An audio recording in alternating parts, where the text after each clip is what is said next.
Kiamat makin dekat, Rusia bicara perang nuklir, kata mereka, itu akhir bagi dunia.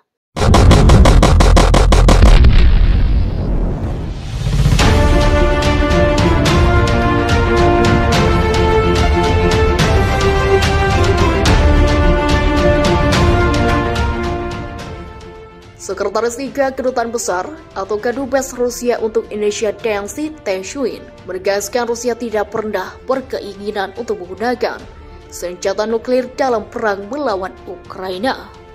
Kami sama sekali tidak mau ada perang nuklir karena semua orang dimulai mengakhir bagi dunia ini, ucap Denis saat berbincang dengan jurnalis senior Harzinin Sitepu di kantor Kadubes Rusia di Jakarta pada Kamis. Untungnya, kata dia, mitra Rusia di negara-negara barat juga mengerti. Ya, banyak orang termasuk di Indonesia khawatir perang nuklir karena sebelumnya Presiden Putin sudah mengumumkan bahwa pasukan khusus Rusia persiapannya tinggi, telah katanya. Dijelaskan Denis, meskipun banyak tentara Rusia meninggal dalam operasi militer, tetapi jumlahnya tidak sebanyak klaim Ukraina yang mengaku sudah membunuh 11.000 pasukan Rusia. Saya yakin 100% informasi yang disampaikan oleh pihak Ukraina tentang tewasnya 11.000 pasukan Rusia itu jauh dari kenyataan, jelas Denis. Angka korban dari Rusia jauh lebih rendah dari apa yang disebutkan pihak Ukraina. Misalnya, pihak Ukraina menyebut ada 12.000 orang tewas, tapi seorang estimasi kami 500 orang telah bebernya. Ada lebih dari 2.000, tapi sulit sekali untuk menghitung. Semua angka ini estimasi, kita tahu angka yang tepatnya nanti, jelas Denis. Denis membantah tuduhan NATO yang menyebut banyak masyarakat sipil dan anak-anak menjadi korban akibat dari serangan Rusia. Yang menyebut informasi tersebut hoax atau tidak benar. Ia menganggap pernyataan NATO seperti information war atau perang informasi melawan Rusia. Denis menegaskan pasukan Rusia memiliki senjata canggih yang jumlahnya cukup banyak. Pasukan Rusia, kata dia, bisa saja menyelesaikan operasi militer dalam waktu 2-3 hari saja. Tapi karena sudah 2 minggu belum selesai, karena kami tidak melakukan operasi militer melawan rakyat Ukraina, kami tidak mau ada korban dari warga lokal, warga sipil. Kami pelan-pelan melakukan operasi, tidak menggabung informasi sipil, beber Denis. Tetapi di Mariupol pada kelompok-kelompok neo-Nazi atau yang disebut Azov, mereka sangat mengerti kalau warga sipil keluar, nasib kelompok bersenjata Azov sudah jelas. Mereka akan ditangkap dan dihukum berat atas semua kejahatan yang mereka lakukan, dengan membunuh warga sipil, perempuan, dan membunuh anak-anak di sana, tandas Denis. Para lain memperingatkan Inggris mungkin terkena serangan Rusia. Vladimir Putin siapkan perangkat nuklir dalam siaga tinggi.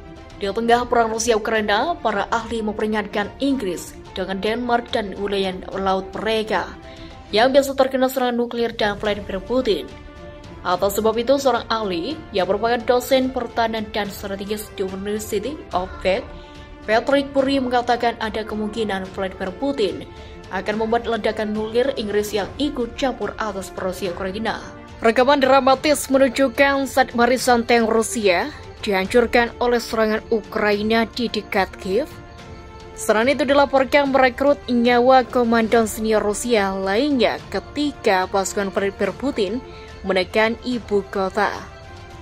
Pihak Ukraina kini mengklaim telah membunuh lebih dari 12.000 orang Rusia sejak Putin memerintahkan pasukannya masuk ke negara mereka.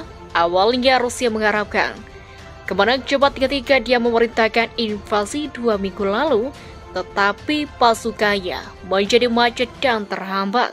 Saling klaim pun terjadi. Pasukan Moskow dikatakan membuat kemajuan pesat menuju Brovary, pinggiran timur besar Kiev, dalam apa yang diyakini sebagai awal dari upaya untuk merebut kota, lapor The Sun. Tapi video diambil dari pesawat tak berawak Ukraina menunjukkan tank dibombardir dengan artileri dalam penyerapan yang menghancurkan dan dipaksa untuk berbalik. Percakapan radio yang terdengar tampaknya mengungkapkan bahwa konvoi tank itu mengalami kerugian besar dengan komander resimen terbunuh.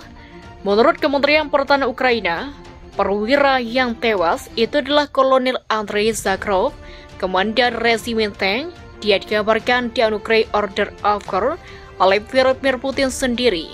Kematiannya juga menambahkan jumlah komandan Rusia yang tewas selama invasi ke Ukraina yang mencakup 3 jenderal.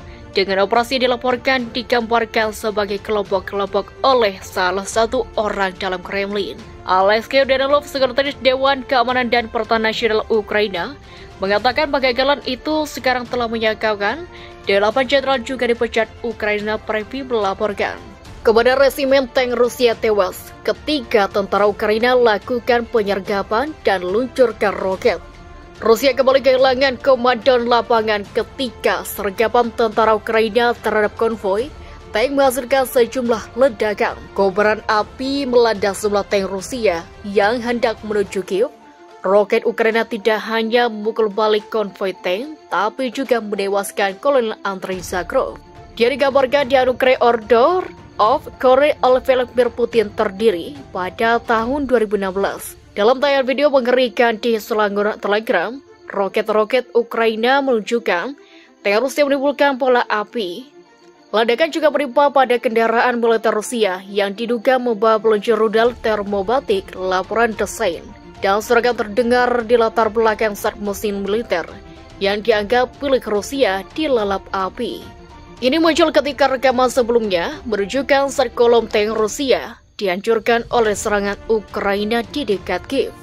Pihak Ukraina kini mengklaim telah membunuh lebih dari 12.000 orang Rusia sejak Vladimir Putin memerintahkan pasukannya masuk ke negara mereka. Putin mengharapkan kemenangan cepat ketika dia memerintahkan invasi 2 minggu lalu, tetapi pasukannya menjadi macet dan sekarang secara teratur menyerang warga sipil.